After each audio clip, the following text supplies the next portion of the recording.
નમસ્કાર ગુજરાત। આજે આપણે જોશું 29 જૂન 2024નું મોસ્ટ ઇમ્પોર્ટન્ટ કરંટ અફેર। તો ચલીએ ક્લાસ શરૂ કરીએ આજનો। તો તાજેતરમાં જ એમએસએમઈ દિવસ ક્યારે ઉજવવામાં આવ્યો? તો 27 જૂનના રોજ આ દિવસ ઉજવવામાં આવે છે। દર વર્ષે એમએસએમઈ તે ક્યારે એમએસએમઈની સ્થાપના થઈ ત્યારથી ઉજવવામાં આવે છે 27 જૂને એમએસએમઈ દિવસ। આનું ફૂલ ફોર્મ શું થાય? તો કે ministry of micro and small જી મીડિયમ એન્ટરપ્રાઇઝ આનું ફૂલ ફોર્મ થાય છે। તો ખાસ કરીને થીમ યાદ રાખવી। થીમ તો કે એમએસએમઈ અને સસ્ટેનેબલ ડેવલપમેન્ટ ગોલ આની થીમ છે। જ્યારે એમએસએમઈના હાલના મંત્રી કોણ બન્યા છે? તો જીતેન્દ્ર રામ માંઝી બન્યા છે એમએસએમઈના મંત્રી। તો ખાસ કરીને આ ડેટા યાદ રાખવો। ત્યારબાદ જૂન મહિનાના બધા જ દિવસો જોઈ લઈએ। તો 1 જૂન તો કે વિશ્વ દૂધ દિવસ। 2 જૂનની વાત કરીએ તો તેલંગાણાનો સ્થાપના દિવસ। 3 જૂને તો કે વિશ્વ સાયકલ દિવસ। 5 જૂનની વાત કરીએ તો વિશ્વ પર્યાવરણ દિવસ। 7 જૂને તો કે વિશ્વ ખાદ્ય સુરક્ષા દિવસ। 8 જૂનની વાત કરીએ તો વિશ્વ મહાસાગરીય દિવસ। 8 જૂને બીજો દિવસ તો કે વિશ્વ મગજની ગાંઠનો દિવસ પણ ઉજવવામાં આવે છે। જ્યારે 9 જૂનની વાત કરીએ તો આંતરરાષ્ટ્રીય અલ્કાઇલ દિવસ ઉજવવામાં આવે છે। 9 જૂને બીજો દિવસ તો કે વિશ્વ માન્યતા દિવસ ઉજવવામાં આવે છે। જ્યારે 11 જૂનની વાત કરીએ તો આંતરરાષ્ટ્રીય રમતગમત દિવસ ઉજવાય છે। અને 12 જૂને તો કે બાળ મજૂરી વિરુદ્ધ વિશ્વનો દિવસ ઉજવવામાં આવે છે। જ્યારે 13 જૂનની વાત કરીએ તો આંતરરાષ્ટ્રીય આલ્બિનિઝમ જાગૃતિ દિવસ ઉજવાય છે। 14 જૂને તો કે વિશ્વ રક્તદાતા દિવસ। 15 જૂનની વાત કરીએ તો વર્લ્ડ એડ્યુલ એબ્યુલ અવેરનેસ ડે અને વિશ્વ પવન દિવસ પણ ઉજવવામાં આવે છે। જ્યારે 16 જૂનની વાત કરીએ તો આંતરરાષ્ટ્રીય કુટુંબ રેમિસ ડે ઉજવાય છે। જ્યારે 17 જૂનની વાત કરીએ તો રણ અને દુષ્કાળ સામે લડવાનો વિશ્વનો દિવસ ઉજવવામાં આવે છે। 19 જૂને તો કે વિશ્વ સિકલ સેલ અને એનિમિયા દિવસ ઉજવવામાં આવે છે। જ્યારે 20 જૂનની વાત કરીએ તો વિશ્વ શરણાર્થી દિવસ ઉજવાય છે। 21 જૂને તો કે આંતરરાષ્ટ્રીય યોગ દિવસ ઉજવવામાં આવે છે। જ્યારે વિશ્વ સંગીત દિવસ, વિશ્વ હાઇડ્રોગ્રાફી દિવસ અને વિશ્વ યોગ દિવસ ઉજવવામાં આવે છે 21 જૂને। જ્યારે 23 જૂનની વાત કરીએ તો સંયુક્ત રાષ્ટ્ર જાહેર સેવા દિવસ ઉજવાય છે। અને 27 જૂને તો કે એમએસએમઈ દિવસ ઉજવવામાં આવે છે। તો ખાસ કરીને આ મિત્રો જૂન મહિનાના ઇમ્પોર્ટન્ટ દિવસો યાદ રાખવા। ત્યારબાદ તાજેતરમાં જ પ્રથમ ઇન્ટરનેશનલ ડેરી ફેડરેશન એશિયાની પેસિફિક સમિટ ક્યાં આયોજન કરવામાં આવી રહ્યું છે? જો પ્રથમ વખત આયોજન છે તો ખાસ આપણા માટે આઈએમપી ગણાય। આનું આયોજન તો કે કોચી ખાતે થઈ રહ્યું છે। તો તાજેતરમાં જ પ્રથમ international dairy federation Asia Pacific સમિટની કોચી ખાતે તેનું આયોજન કરવામાં આવી રહ્યું છે પ્રથમ સમિટનું। જ્યારે ઇન્ટરનેશનલ ડેરી ફેડરેશન જે એશિયા અને પેસિફિક સમિટ છે 2024 જેનું આયોજન તો કે 26 થી 28 જૂન સુધી ચાલશે। ક્યાં? તો કે કોચી ખાતે। જ્યારે તેનું આયોજન તો કે કેન્દ્રીય મત્સ્ય ઉદ્યોગ અને પશુપાલન અને ડેરી મંત્રાલય કરે છે। જ્યારે નેશનલ ડેરી ડેવલપમેન્ટ બોર્ડ અને ઇન્ટરનેશનલ ડેરી ફેડરેશન દ્વારા આનું આયોજન કરવામાં આવે છે, આ ત્રણ ભેગા થઈને। તો કયું? તો આયોજન તો કે મત્સ્ય ઉદ્યોગ અને મંત્રાલય, નેશનલ ડેરી બોર્ડ અને ઇન્ટરનેશનલ ડેરી ફેડરેશન આ ત્રણેય ભેગા થઈ અને આનું આયોજન કરી રહ્યા છે પ્રથમ વખત, જ્યારે સંયુક્ત રીતે કરવામાં આવી રહ્યું છે। અને આનો વિષય શું છે? તો કે ડેરી ઉદ્યોગમાં ખેડૂતો અને કેન્દ્રની નવીનીકરણતા લાવવી। તો ખાસ કરીને આ વિષય વસ્તુ પર યાદ રાખવો। ત્યારબાદ ભારતમાં આ વર્ષે કોશિન 146મી એન્ટાર્કટિક ટીટી કન્વેક્ટિંગની મિટિંગનું પણ આયોજન થયું હતું। અને પીએમ મોદીએ કોચીમાં ભારતની પ્રથમ વોટર મેટ્રોનું ઉદ્ઘાટન કર્યું હતું। તો આ બે પ્રશ્નો કોચી સાથે સંકળાયેલા છે। આની પહેલાંના કરંટ અફેરમાં આપણે જોઈ ગયા છે, તો આની સાથે સાથે રિવિઝન કરી લીધું। ત્યારબાદ બધી જ સમિટો આયોજન થયા છે તેના વિશે એક નજર કરી લઈએ। તો એઆઈ સુરક્ષા પર બીજી કોન્ફરન્સ તો કે સાઉથ કોરિયામાં થઈ હતી સિયોલમાં। જ્યારે વર્લ્ડ ફ્યુચર એન્ડ સમિટ યુએઈના મસ્કંદ કંપની દ્વારા આયોજન થયું હતું ત્યાં થઈ હતી। જ્યારે વર્લ્ડ સસ્ટેનેબલ ડેવલપમેન્ટ સમિટ નવી દિલ્હી ખાતે। જ્યારે પ્રથમ ન્યુક્લિયર એનજીસી સમિટ તો કે બેસલેરમાં। અને પ્રવાસ રાયસીના ડાયલોગ નવી દિલ્હી ખાતે થયો હતો અને તેમાં તો કે પીએમ કરિયન મિસ્ટ્રી જે ચીફ પીએમ છે જે હાજર રહ્યા હતા। જ્યારે પ્રથમ digital India future skin summit તો કે ગુવાહાટીમાં યોજાઈ હતી। અને 7મી હિન્દ મહાસાગરીય પરિષદ પર્થ ઓસ્ટ્રેલિયામાં યોજાઈ હતી। જ્યારે વિશ્વ સરકારની પરિષદ 2024 તો કે દુબઈમાં યોજાઈ હતી। અને ભારત 2024માં 46મી આવૃત્તિ માટે યુનેસ્કો વર્લ્ડ હેરિટેજ સમિતિની અધ્યક્ષતા કરે છે। હાલ આ પદ ભારત મેં રહેશે। જ્યારે ગાંધીનગરમાં vibrant Gujarat global tech show યોજાયો હતો। ત્યારબાદ ફરીદાબાદમાં 9મો ઇન્ટરનેશનલ સાયન્સ ફેસ્ટિવલ, જ્યારે 27મો રાષ્ટ્રીય યુવા ઉત્સવ તો કે નાસિકમાં યોજાયો હતો. અને પ્રથમ ભારતીય સ્કીમ બોઇલર એક્સપો તો કે ગુવાહાટીમાં યોજાયો હતો. અને G7 સમિટ 2024 તો કે 50મી આવૃત્તિ છે, જે ઇટાલી ઘોષ કરી રહ્યું છે કે યજમાન દેશ તો કે ઇટાલી છે, અને એ સમાપ્ત થઈ ગઈ. મોદીજીએ આમંત્રણ આપ્યું હતું, તે ભાગ લેવા ગયા હતા, ત્યારે આપણે ચર્ચા કરી હતી. ત્યારબાદ તાજેતરમાં જ ડેવિડ વોર્નરે આંતરરાષ્ટ્રીય ક્રિકેટમાંથી નિવૃત્તિ લીધી છે. તો તે કયા દેશના ખેલાડી છે? તો ઓસ્ટ્રેલિયાના ખેલાડી છે. ખાલી કઈ રમત અને કયા દેશના છે તે બંને યાદ રાખવું. તો ડેવિડ વોર્નરે આંતરરાષ્ટ્રીય ક્રિકેટમાંથી નિવૃત્તિ લીધી છે, જે ઓસ્ટ્રેલિયાના ખેલાડી છે અને ક્રિકેટ સાથે સંકળાયેલા છે. જ્યારે આ બે તો કે ભારતના ખેલાડીઓ છે અને ક્રિકેટના ત્રણેય ફોર્મેટમાંથી તેમને નિવૃત્તિ લીધી હતી, દિનેશ કાર્તિકેય અને કેદાર જાદવ. તો ખાસ કરીને ભારતના તો યાદ જ રહેવા જોઈએ. ત્યારબાદ તાજેતરમાં જ ભારત અને કયા દેશ વચ્ચે હોપેક્સ કવાયતનું આયોજન થયું છે? તો ભારત અને ઇજિપ્ત વચ્ચે આ હોપેક્સ કવાયત આયોજન હાલ ચાલી રહ્યું છે. તો તાજેતરમાં જ ભારત અને ઇજિપ્ત દેશ વચ્ચે હોપેક્સ કવાયતનું આયોજન કરવામાં આવી રહ્યું છે, જેનું નામ તો કે હોપેક્સ કવાયત, જે ભારત અને ઇજિપ્ત વચ્ચે થાય છે. ક્યાં તેનું આયોજન ચાલી રહ્યું છે? તો કે ઇજિપ્તમાં તેનું આયોજન ચાલી રહ્યું છે, અને 21 થી 26 જૂન દરમિયાન આ આયોજન થશે. જ્યારે ભારત તરફથી તો કે Rafale fighter jet, C-17 global master અને L-178 ટેક આયોજન એટલે કે ભાગ લેવા માટે ગયા છે. ક્યાં? તો કે ઇજિપ્ત ખાતે ગયા છે આ બધાય ભાગ લેવા માટે. તો ખાસ કરીને યાદ રાખવું. ત્યારબાદ ઇજિપ્તની વાત કરીએ તો તેમનું કેપિટલ કોયરો છે, અને ચલણ તો કે ઇજિપ્શિયન પાઉન્ડ છે. જ્યારે પ્રમુખની વાત કરીએ તો અબ્દેલ ફતેહ અલ સીસી છે. તો ખાસ કરીને આટલું યાદ રાખવું ઇજિપ્ત વચ્ચે. ત્યારબાદ 2024થી જેટલી બધી ચક્રવાતો, કવાયતો વગેરે આયોજન થયા છે, તેના વિશે એક નજર કરી લઈએ. તો કે રણ ચક્રવાતની વાત કરીએ તો ભારતીય અને યુએઈ વચ્ચે થયું હતું, રાજસ્થાનમાં તેનું આયોજન થયું હતું. જ્યારે સહયોગ કજિંગની વાત કરીએ તો ભારત અને જાપાન વચ્ચે ચેન્નઈમાં આયોજન થયું હતું. અથુથૈયા ભૂતપૂર્વની વાત કરીએ તો ભારત અને થાઇલેન્ડ વચ્ચે આયોજન થયું હતું. જ્યારે ચક્રવાત EXની વાત કરીએ તો ભારત અને ઇજિપ્ત વચ્ચે યોજાઈ હતી, ઇજિપ્તમાં. ડેઝર્ટ ભૂતપૂર્વ તો કે 11મી આવૃત્તિ હતી, ભારત અને કઝાકિસ્તાન વચ્ચે યોજાઈ હતી. SP એટલે હિમાચલ પ્રદેશના બકલોલમાં આયોજન થયું હતું. અને સેફર્ડ ડિફેન્સ 2024ની વાત કરીએ તો નાટો દ્વારા તેનું આયોજન કરવામાં આવે છે. જ્યારે ડેઝર્ટ નાઇટ ભૂતપૂર્વની વાત કરીએ તો ભારત, ફ્રાન્સ અને યુએઈ વચ્ચે થઈ હતી, અરબ સમુદ્રમાં યોજાઈ હતી. હંમેશા તાનચીનનો અભ્યાસ કરો તો કે ભારત, સાઉદી અરેબિયા વચ્ચે યોજાય છે, એ રાજસ્થાનમાં આયોજન થયું હતું. જ્યારે હવા શક્તિ તો કે ઇન્ડિયન એરફોર્સ દ્વારા પોખરણ, રાજસ્થાનમાં તેમનું આયોજન થયું હતું. જ્યારે મિલન ભૂતપૂર્વની વાત કરીએ તો ભારતીય નૌકાદળ દ્વારા આયોજન થાય છે, વિશાખાપટ્ટનમમાં યોજાઈ હતી. જ્યારે દોસ્તી ભૂતપૂર્વની વાત કરીએ તો ભારતીય, માલદીવ અને શ્રીલંકા ત્રણેય દેશો વચ્ચે યોજાય છે, માલદીવમાં આયોજન થયું હતું. સમુદ્ર લક્ષ્મણની વાત કરીએ તો ભારત અને મલેશિયા વચ્ચે યોજાય છે, વિશાખાપટ્ટનમમાં તેમનું આયોજન થયું હતું. ત્યારબાદ સી ડિફેન્સ ભૂતપૂર્વની વાત કરીએ તો ભારત અને US વચ્ચે યોજાય છે, પ્લોટ બેયર, આંદામાન નિકોબારનું જે કેપિટલ છે ત્યાં તેનું આયોજન થયું હતું. અને કટલેર એક્સપ્રેસ એક્સની વાત કરીએ તો INS તીર ભાગ લેવા ગયું હતું, 16 દેશો વચ્ચે થાય છે, અને સેલ્સનું કેપિટલ છે પોર્ટ વિક્ટોરિયા, ત્યાં તેનું આયોજન થયું હતું. જ્યારે લિમિટ્રી EXની વાત કરીએ તો ભારત અને સેલ્સ વચ્ચે યોજાય છે, સેલ્સમાં તેમનું આયોજન થયું હતું. જ્યારે ટાઈગર ટામ્સ એક્સની વાત કરીએ તો US અને ભારત વચ્ચે યોજાય છે, ભારતના પૂર્વ સમુદ્ર તટમાં આયોજન થયું હતું. જ્યારે ગગનશક્તિ ભૂતપૂર્વની વાત કરીએ તો ઇન્ડિયન એરફોર્સ દ્વારા યોજાય છે. અને ધર્મરક્ષક ભૂતપૂર્વની વાત કરીએ તો ભારત અને જાપાન વચ્ચે યોજાય છે, રાજસ્થાનમાં તેમનું આયોજન થયું હતું. જ્યારે ડસ્ટલિંગ એક્સની વાત કરીએ તો ભારત અને ઉઝબેકિસ્તાન વચ્ચે યોજાય છે, ઉઝબેકિસ્તાનમાં યોજાઈ હતી આ વખતેની. જ્યારે સાગર કૌશાની બીજી આવૃત્તિ તો કે તમામ દરિયાઈ સુરક્ષા એજન્સીઓ આમાં ભાગ લે છે, લક્ષદ્વીપમાં તેનું આયોજન થયું હતું.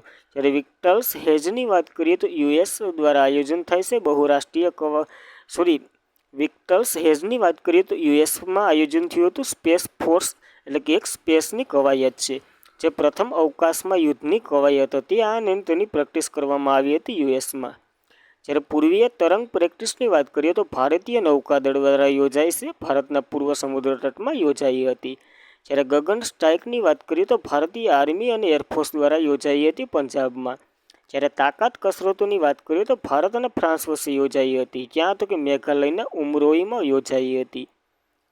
જ્યારે કંપન પ્રેક્ટિસની વાત કરીએ તો ભારત અને યુએસ વચ્ચે યોજાઈ હતી કોલકાતા ખાતે. જ્યારે લાલ ધ્વજ પ્રેક્ટિસની વાત કરીએ તો બહુપક્ષીય કવાયત છે જેમાં ભારત ભાગ લેવા ગયું હતું. અલાસ્કા ખાતે યોજાય છે અને સૌથી મોટી બહુરાષ્ટ્રીય પક્ષીય કવાયત છે. જ્યારે તરંગ શક્તિની વાત કરીએ તો ઇન્ડિયન એરફોર્સ દ્વારા યોજાઈ હતી. અને આપણે હોપેક્સ પ્રેક્ટિસ જોઈ ગયું જેનું આયોજન તો કે ભારત અને ઇજિપ્ત વચ્ચે થાય છે. ઇજિપ્તમાં તેનું આયોજન થયું હતું આ વખતેનું. તો ખાસ કરીને આ કવાયતો યાદ રાખવી. ત્યારબાદ તાજેતરમાં કઈ કંપનીએ 100 મિલિયન આંકડો પાર કરનાર દેશની છઠ્ઠી કંપની બની છે? તો આઈસીઆઈસીઆઈ બેંક છઠ્ઠી કંપની બની છે દેશની. તો તાજેતરમાં જ આઈસીઆઈસીઆઈ બેંક કંપની જે 100 બિલિયનનો આંકડો પાર કરનાર દેશની છઠ્ઠી કંપની બની છે. જ્યારે પહેલી કંપનીની વાત કરીએ તો રિલાયન્સ છે, બીજી તો કે ટીએસસી છે, ત્રીજી તો કે એચડીએફસી છે. જ્યારે ભારતીય એરટેલ ચોથી છે અને ઇન્ફોસિસ પાંચમી છે. જ્યારે છઠ્ઠી કઈ બની તો કે આઈસીઆઈસી બેંક બની ગઈ છે છઠ્ઠી. તો ખાસ કરીને આ યાદ રાખવી. ત્યારબાદ આઈસીઆઈસી બેંકની વાત કરીએ તો તેમની રચના 1994માં થઈ હતી. મુખ્ય મથક તો કે મુંબઈ ખાતે આવેલું છે અને એમડી અને સીઈઓ હાલના કોણ છે તો કે સંદીપ બક્ષી છે. જ્યારે હું તમારી સાથે સંભાળ રાખું છું એવું એમની ટેગલાઇન છે. તો ખાસ કરીને આ આઈસીઆઈસી બેંક વિશે એટલી માહિતી યાદ રાખવી. ત્યારબાદ તાજેતરમાં જ પેન્ટ પ્રિન્ટર એવોર્ડ 2024 કોણે જીત્યો છે તો કે અરુંધતી રોયે આ એવોર્ડ જીત્યો છે. તો તાજેતરમાં જ પ્રિન્ટ પ્રિન્ટિંગ એવોર્ડ 2024 તો કે અરુંધતી રોયે જીત્યો છે. જો બ્રિટિશ લાઇબ્રેરીએ ભારતીય લેખિકા Arundhati Roy print printing prize 2024થી સન્માનિત કરવામાં આવ્યા છે. જ્યારે પ્રિન્ટર પ્રાઇઝની સ્થાપના તો કે 2009માં નોબેલ પુરસ્કાર વિજેતા નાટ્યકાર હોરોલ્ડ પિન્ટરની યાદમાં કરવામાં આવી હતી. અને આ printer prize United Kingdom, Ireland અથવા તો કોમનવેલ્થ ઓફ નેશન્સમાં રહેતા સાહિત્યકારોને વાર્ષિક ધોરણે એનાયત કરવામાં આવે છે. તો આના ક્રાઇટેરિયા ખાસ કરીને યાદ રાખવા, સ્ટેટમેન્ટમાં મૂકી શકીએ. ત્યારબાદ અરુંધતી રોયની વાત કરીએ તો તેમનો જન્મ 24 નવેમ્બર 1961ના રોજ મેઘાલયમાં થયો હતો. અને અરુંધતી રોય તેમની પ્રથમ નવલકથા the gold of small thing માટે 1997માં બુકર પુરસ્કાર પણ મેળવ્યો હતો. તો ખાસ કરીને યાદ રાખવું. અને આ પેન્ટ પિક્ઝલ પુરસ્કાર જો રોહિણી સોખડને પહેલો વહેલો મળ્યો હતો. ત્યારબાદના બીજા મહિલાઓ છે જેને આ એવોર્ડથી સન્માનિત કરવામાં આવ્યા હતા, પેન એવોર્ડથી. તો ખાસ કરીને યાદ રાખવા.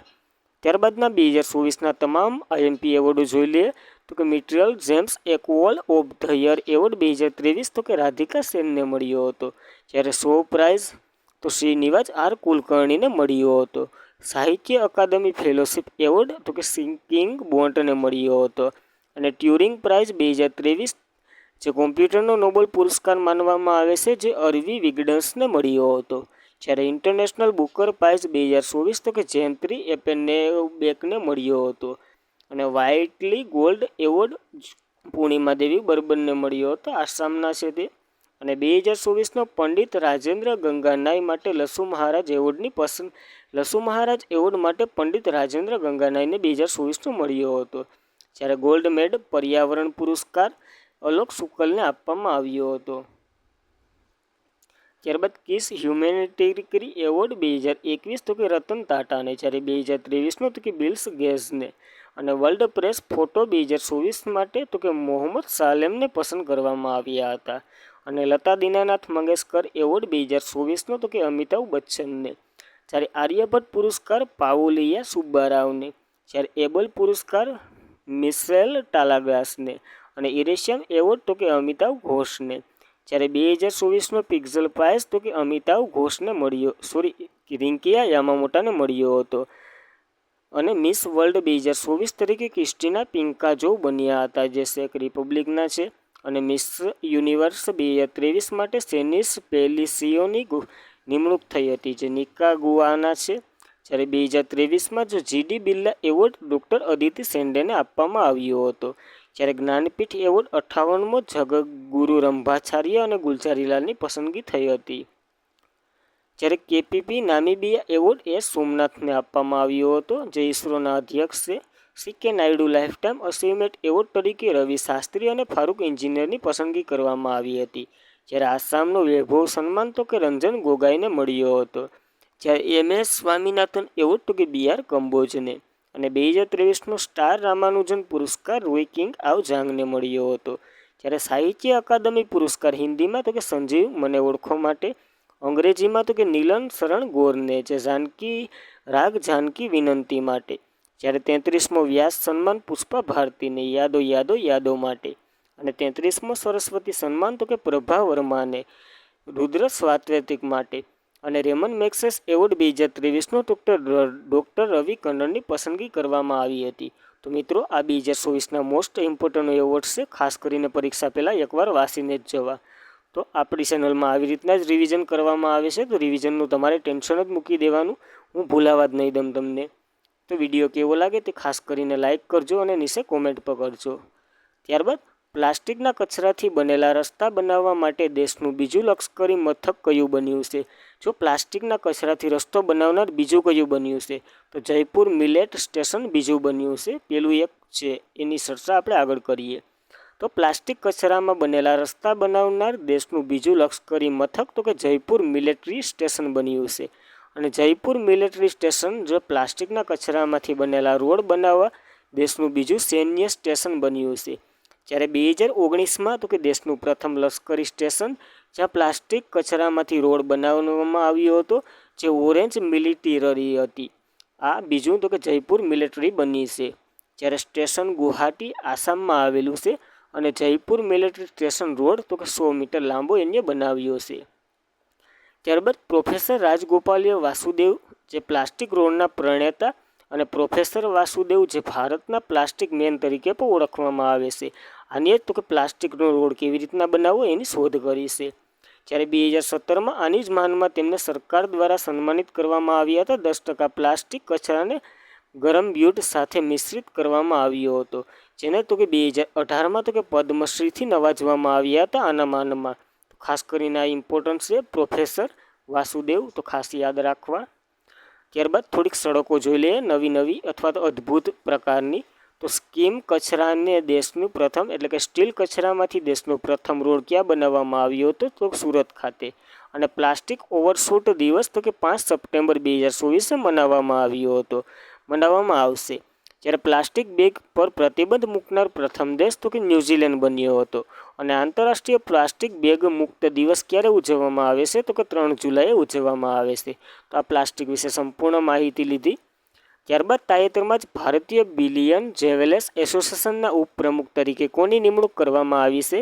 તો અક્ષા મોહંતીની નિમણૂક કરવામાં આવી છે. કઈ ઓલી? તો કે ભારતીય બિલિયન જ્વેલરી એસોસિએશન. આ શું કરે? તો કે સોનાના ભાવને વગેરેનો જેનો ઉદ્યોગનો પ્રોત્સાહન આપે છે એનું એવું કાર્ય છે આનું, જેના ઉપપ્રમુખ તરીકે અક્ષા મોહંતી કંબોજની નિમણૂક કરવામાં આવી છે. જ્યારે ઇન્ડિયન બુલિયન જ્વેલર્સ એસોસિએશનની વાત કરીએ તો તેમની રચના 1919માં થઈ હતી. હેડક્વાર્ટર તો કે મુંબઈ ખાતે આવેલું છે અને પ્રમુખ તો કે પૃથ્વીરાજ કોઠારી છે. તો ખાસ કરીને આ ડિટેલ યાદ રાખવી ઇન્ડિયન બુલિયન જ્વેલર્સ એસોસિએશન વિશે. ત્યારબાદ તાજેતરમાં જ કયો દેશ ઇન્ડિયન એટલે કે ઇન્ટરનેશનલ સોલાર એલાયન્સના 100મા સભ્ય તરીકે જોડાયો છે? તો પેરાગ્વેવ બન્યો છે આ 100મો દેશ. તો તાજેતરમાં જ પેરાગ્વેવ દેશ જે ઇન્ટરનેશનલ સોલાર એલાયન્સના 100મા સભ્ય તરીકે જોડાનાર બની ગયો છે અને ઓફિશિયલી માન્યતા આપી દીધી. જ્યારે ઇન્ટરનેશનલ સોલાર એલાયન્સની વાત કરીએ તો તેમની રચના 2015માં જે COP21 યોજાઈ હતી તે ક્યાં યોજાઈ હતી એ તમારે કોમેન્ટ કરવાનું છે. ત્યાં જ ઇન્ટરનેશનલ સોલાર એલાયન્સનું નિર્માણ થયું હતું. જ્યારે 99મો દેશ તો કે સ્પેન જોડાયો હતો. હાલ 100મો બન્યો છે પેરાગ્વેવ. જ્યારે 119મો જે હસ્તાક્ષર કરનાર તો કે માલ્ટા બન્યો હતો, જે ખાલી ઇન્ટરનેશનલ સોલાર એલાયન્સ ઉપર હસ્તાક્ષર કર્યા હતા. એને કીધું હતું કે અમારે પણ જોડાવું છે અને ઓફિશિયલી માન્યતા નથી મળી. જ્યારે 100મો દેશ તો કે પેરાગ્વેવ બન્યો છે. આ પોઈન્ટ ક્લિયર કરવો તમારે. ત્યારબાદ પેરાગ્વેવની વાત કરીએ તો તેમનું કેપિટલ તો કે અસુનિયસન છે, જે દક્ષિણ અમેરિકાનો એક દેશ છે. અને ચલણ તો કે પેરાગ્વેવિયન ગુઆની છે. જ્યારે પ્રમુખ તો કે પેન્ડ્રા પાવેલ છે. તો ખાસ કરીને આ પેરાગ્વેવ વિશે એટલી માહિતી યાદ રાખવી. ત્યારબાદ આજનો છેલ્લો પ્રશ્ન તો કે તાજેતરમાં જ NCEAR દ્વારા અનુમાનિત નાણાકીય વર્ષ 2024-25 માટે ભારતીય વિકાસ દર કેટલો રાખવામાં આવ્યો છે? તો 7.5% ભારતીય વિકાસ દર રાખવામાં આવ્યો છે. કયો તો કે તાજેતરમાં એનસીએઆર તો કે national council of application economic રેસ્ટ જેનીએ તો કે દ્વારા તો કે અનુમાનિત નાણાકીય વર્ષ 2025માં ભારતનો વિકાસ દર તો કે 7.5 હશે એવી ભલામણ કરી છે। જ્યારે આરબીઆઈએ કેટલું કીધું તો કે 7.2% કીધું તો આ બધી જારી તો બધી કરે છે પણ આપણે ખાલી આઈએમપી હોય એ રાખવો। દાખલા તરીકે આરબીઆઈનો છે, પછી આના પછી એકાદો ઇકોનોમીનો છે, આ તો એવી રીતના જે આઈએમપી હોય એ યાદ રાખવા, નકર અનુમાનિત તો ઘણાય કરતા હોય, આપણે જેનો હોદ્દો જોઈએ અને જેમ કરીએ એવી રીતના કરવાનું। તો આજના માટે એટલું મિત્રો। ખાસ કરીને વિડીયો પસંદ આવે તો લાઇક, શેર અને ચેનલને સબસ્ક્રાઈબ કરજો, વધુમાં વધુ શેર કરજો એવી આશા। જય હિન્દ, જય ભારત।